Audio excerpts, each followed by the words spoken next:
स्वामी जी श्री रामचरण जी महाराज की अनबे वाणी। ग्रंथ राम रसायन बोध का तृतीय प्रकरण चल रहा है। महाराज चंचलता की बात बता रहे हैं कि हमारा मन चंचल है, उसके दृष्टांत देखकर समझा रहे हैं कि ये कैसा है चंचल। कह रहे हैं कि अग्नि, सरिता, सुत, शिशु, इतने सारे दृष्टांत दे दिए थे। अग्नि का दृष्टांत दे दिया था, सरिता का दृष्टांत दे दिया था, सुत का, शिशु का दृष्टांत दे दिया था, नृप का दृष्टांत दे दिया था, राजा का दृष्टांत दे दिया था। अब दृष्टांत देंगे नारी, हरिजन, तुरा। नारी का, हरिजन का और तुरा का दृष्टांत देंगे।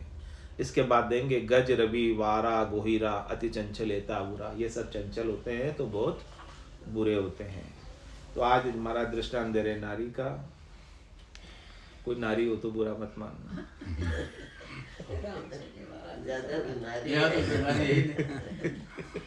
यहाँ अभी जो तत्व सुधी है वो भाव ही खत्म हो गया, सर्वत्र हो गया। नारी चंचल अति बुरी, खरी खराबी होय। भंडे आबरू आपकी, पुरुष रिसावे सोय। पुरुष रिसावे सोय, इसे मन सा बेराग्या। जो अति चंचल होय, फजीती करे अभाग्या। सोही सभाग्या अटक दे, मनोकामना खोय। नारी चंचल अति बुरी, खरी खराबी होय। कह रहे कि नारी भी यदि चंचल होती है तो वो बुरी होती है, अच्छी नहीं होती है, वो एक खराबी होती है। क्यों खराबी होती है? कि भंडे आबरू आपकी, उसकी आबरू नहीं रहती चंचल वाली की। और पुरुष रिसावी सोई, और जो उसका पुरुष होता है चंचल नारी का, वो उस चंचल नारी के ऊपर क्रोध करता है, क्योंकि उसने अपनी आबरू को, अपनी इज्जत को चंचलता के कारण से खो दिया। पुरुष रिसावे सोई, इसे मनसा बेरा। ऐसे ही हमारा मन है नारी की तरह चंचल। हमारे मन के अंदर अनेक प्रकार के सुख लेने की चंचलता लगी रहती है। तो ये चंचल मन अच्छा नहीं है। ये अपनी आबरू को, इज्जत को देखता ही नहीं है। अपने सुख के लिए कुछ भी कर लेता है। जो उसके लिए शोभनीय नहीं है, जो उसके लिए करने लायक नहीं है, उन कामों को भी ये मन अपने सुख के लिए कर बैठना है। बाद में भले इसे दुख पाना पड़े, तकलीफ पाना पड़े, कष्ट पाना पड़े, या उसके लिए उसे जेल भी जाना पड़े, तो भी वो उस समय सोचता नहीं, कर ले। ऐसा ये हमारा चंचल मन। दृष्टांत देकर महाराज मन के लिए समझा रहे हैं कि ये चंचल मन बहुत बुरा है, आपको आगे तकलीफ में डालने वाला है। आगे की तकलीफ को सोच ले तो उस समय करे नहीं, लेकिन आगे की तकलीफ की तो ये मन सोचता ही नहीं। आगे का विचार तो उसे सूझता ही नहीं। उसे तो क्षणिक सुख चाहिए, नाशवान सुख चाहिए, भले उसके लिए आगे उसे कितना ही दुख भोगना पड़े, उसके लिए भोगने के लिए तैयार है मन। लेकिन अभी सुख मिल जाए बस। तो जो अति चंचल होई, फजीती करे अभाग्या। इस प्रकार से जो चंचल मन है वो हमारी फजीती करवाता है, हमारे भाग्य को भी वो खराब कर देता है। हमारा चंचल मन फजीती करवाता है, कुछ भी कर बैठते हैं तो फजीती होती है। मन के सुखों के लिए, तन के सुखों के लिए अच्छे अच्छे की फजीती करा चुका है।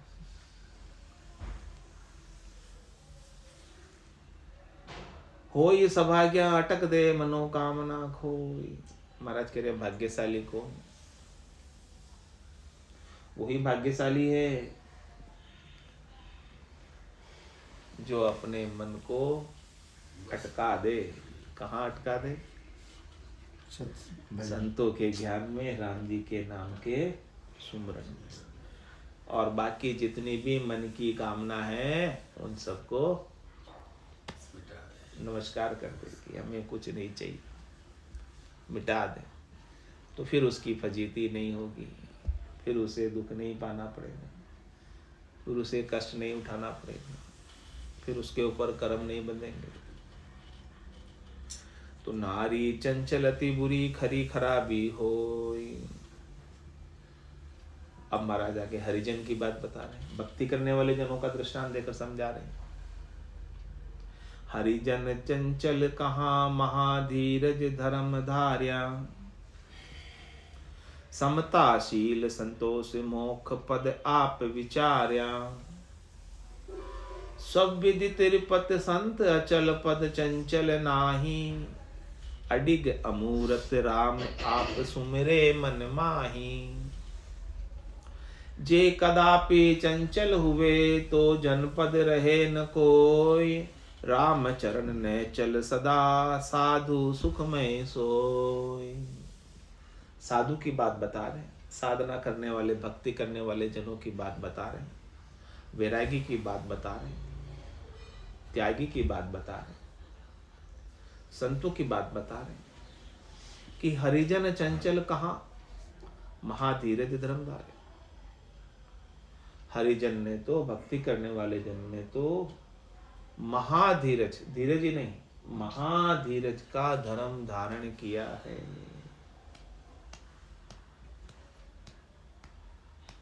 तो हरिजन में से तो धैर्यता कभी जानी ही नहीं चाहिए, कुछ का कुछ ही हो जाए।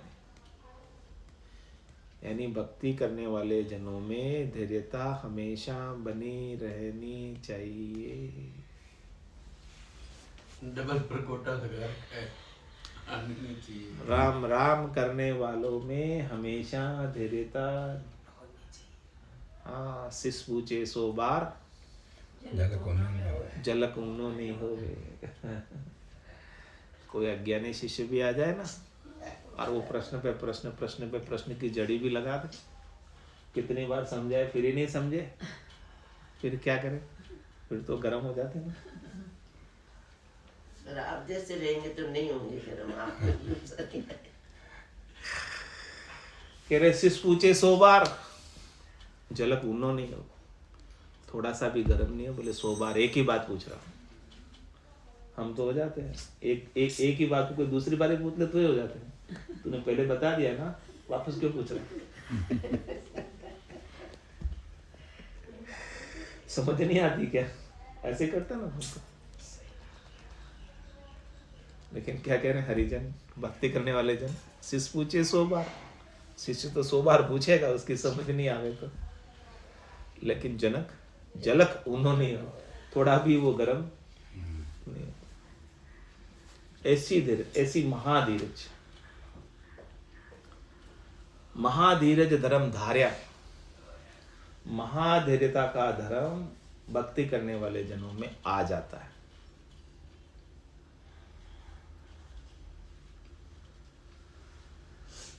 तो हरिजन की चंचलता नहीं रहती, हरिजन में धैर्यता रहती है, संतोष रहता है, शांति रहती है, शीतलता रहती है। समताशील संतोष मोक्ष पद आप विचारे, वो हमेशा समता में रहते हैं, हमेशा शील व्रत को धारण किए रहते हैं, हमेशा संतोष में रहते हैं, यानी हमेशा तड़पते ही रहते हैं, हमेशा मुक्त ही रहते हैं। उन्हें अपनी मुक्ति के लिए कुछ करना बाकी नहीं रहा। जब उन्हें अपनी मुक्ति के लिए कुछ करना बाकी नहीं रहा तो शिष्य भले 100 बार पूछे, ऐसा थोड़ी कहेंगे तू मेरा टाइम खराब कर रहा है।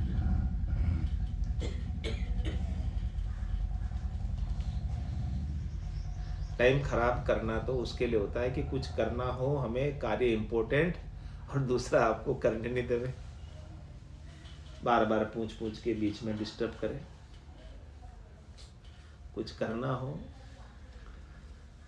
अब जब अपनी मुक्ति के लिए उन्हें कुछ करना ही नहीं है, कुछ बाकी ही नहीं है करना, अब कोई आके डिस्टर्ब भी कर रहा है तो करे, भले करे, क्या फर्क पड़ेगा। हमें तो हमारे लिए कुछ करना ही नहीं है। हमारे लिए कुछ करना हो तो हमें डिस्टर्बेंस महसूस हो।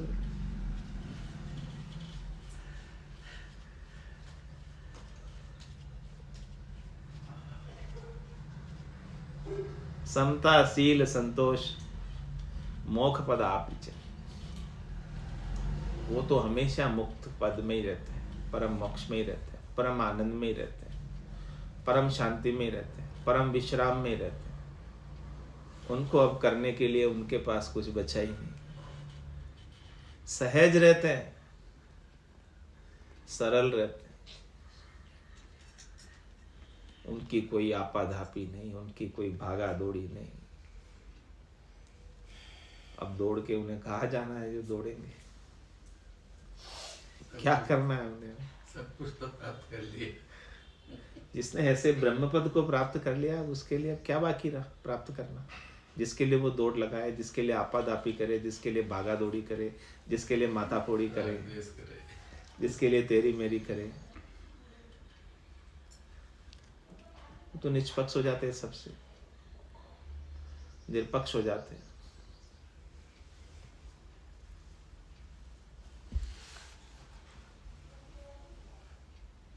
एक प्रकार से होते हैं, सब प्रकार से हो जाते हैं। सब विधि तिरुपत संत, सब विधि से तिरुपत, सब प्रकार से तृप्त, उन्हें कुछ चाहिए ही नहीं। संत वही है जो इस प्रकार से सब तरह से तृप्त, उनको अपने लिए कुछ करना ही नहीं। वो यहाँ से संसार में कुछ लेने आए ही नहीं, वो तो बस देने ही आए हैं।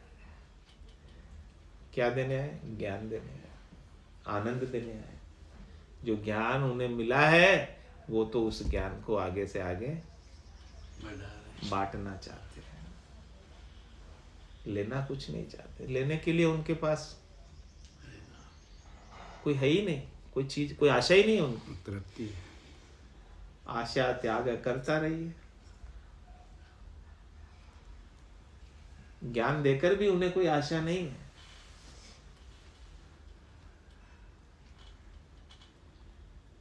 कि मैं पूजित हो जाऊं, कि मुझे सम्मानित करे, मुझे अच्छा कहे, इसकी भी उन्हें आशा नहीं। मेरी वाहवाही करे, ऐसी भी इच्छा अब उन्हें नहीं बची है। सब विध तृप्त, इस प्रकार से तृप्त हो जाए। सब विधि तृप्त संत, तभी वो संत है, इस प्रकार से तृप्त है तो। और जो इस प्रकार से तृप्त है वो अचल पद चंचल नहीं। उसे अचल पद मिल गया, उसकी चलाए मानता, उसकी चंचलता मिट गई। ये चौथा पद है, अचल पद इसे कहते हैं। जीते जी मिलेगा ये, ऐसा नहीं कि मरने के बाद हमारी आत्मा चौथे पद में चली जाएगी, कहीं नहीं जाएगी मरने के बाद। आत्मा तो कहीं जाती ही नहीं है, आती नहीं है, कहाँ जाएगी, कौन से चौथे पद में जाएगी? यही मिलेगा, अभी मिलेगा, चौथा पद मिलेगा तो जीते जी मिलेगा। इस प्रकार की स्थिति आपकी हो जाए अचल। हमारा तो कभी तन डोलता है, कभी मन डोलता है, कभी तन डोले कभी मन डोले। फिर आगे क्या है? हो गया क्या? गलत है, करार नहीं आता है, ऐसा कुछ है ना? जिसको तृप्ति हो गई वो तो हमेशा करार में रहता है। उसका मन कभी बेकरार होता ही नहीं, उसका तन कभी डोलता ही नहीं, उनका मन कभी डोलता ही नहीं। तभी समझो अचल पद है। बाकी तो चंचल है, तन डोल रहा है, मन डोल रहा है तो चंचल है। अडिग अमूरत राम, ऐसे अडिग हो जाते। ऐसे भक्ति के निशान सदगुरु ने देते हैं। भगत निशान अडिगले रोपिया, गुरिया है अनाहद बाजा। ऐसे भक्ति के निशान अडिग, और कौन से राम को सुमरते हैं? अडिग अमूरत राम, ऐसे राम को सुमरते हैं जिनकी कोई मूरत नहीं है, जिनका कोई आकार नहीं है, जिनका कोई रूप नहीं है, जिनका कोई रंग नहीं है, जिनका कोई वर्ण नहीं है।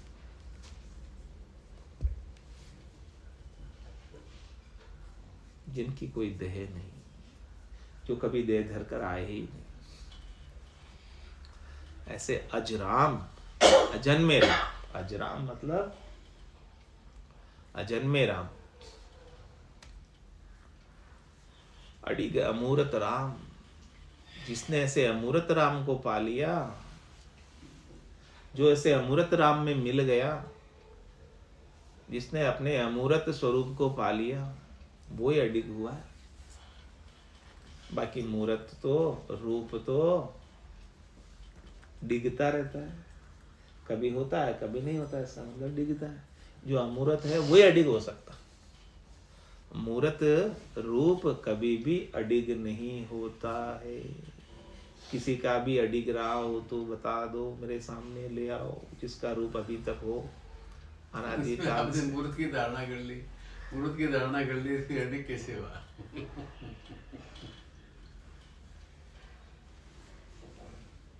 रूप कभी भी अडिग नहीं होता, अमूरत ही, निराकार ही अडिग हो सकता है। अडिग अमूरत राम, वो कह रहे आप सुमरे मन माही। ऐसे अमूरत राम जो आप हैं, आप क्यों लगाया हमारा? वो कौन है राम? आप स्वयं है। अब आपकी याद किसको करनी है? आपके मन को करनी है। आपका मन अभी बाहर खोजता है राम को, रूप में खोजता है, रंग में खोजता है, आकार में खोजता है। ऐसे अमूरत राम को आपका मन आपके अंदर ही खोजने लगे। तन देवल बिच आत्म देवा, निर्गुण भक्ति भजन है भेवा। अडिग अमूरत राम आप सुमरे मन माही। जे कदापि चंचल हुए तो जनपद रहे न कोई। महाराज कह रहे कि ऐसे भक्ति करने वाले जन कभी चंचल हो जाए, यानी अपने ब्रह्म होने के स्वरूप के भान को भूल जाए। चंचलता कब आती? जब अपने स्वरूप को भूल जाते तभी चंचलता आती। तो महाराज कह रहे हैं कि जनपद रहे न कोई। उसका जो जनपद है, भक्ति करने वाले जन का पद है, वो बिगड़ जाता है, उसके बट्टा लग जाता है, वो खराब हो जाता है।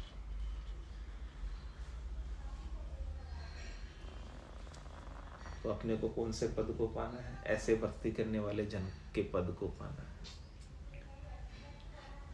कुल पदवी छुच्च में भाई, पणिया भरी विकारा माई। जन पदवी त्रिलोक सरावे, अगम देश संसार चलता। ये जनपद आपको कहाँ पहुंचाएगा? अगम देश की प्राप्ति कराएगा। बाकी कुल की पदवी तो छुच्छम में छोटी है इसके सामने, जनपद के सामने। और विकार भी है इसके अंदर। जनपद में कोई विकार नहीं, निष्काम पद है, निर्भय पद है, निश्चिंत पद है, निशोक पद है, निशंक पद है। रामचरण नैचल सदा, साधु सुखमय सोई। इस प्रकार से जो साधु है, साधना करने वाला जन है, भक्ति करने वाला जन है, हमेशा सुख में रहता है, हमेशा आनंद में रहता है। परिस्थितियां अनुकूल भी आती है उसके लिए, परिस्थितियां प्रतिकूल भी आती है, ऐसा नहीं कि नहीं आती, सब आती है, लेकिन उसका सुख, उसका आनंद कभी कम नहीं होता, एक जैसा बना रहता है। कभी दुखी होने का तो काम ही नहीं है। सुख दुख दोनों अज्ञानी ज्ञानी माने नाय। राम चरण गिरि सिंधु जल, जूदी से दर्पण मार। स्वामी जय श्री रामचंद्र जी महाराज की जय। रामनिवास धाम की जय। सतगुरु देव की जय। सत्य सनातन धर्म की जय। सत्य भगवान की जय। राम जय राम राम राम राम साराम।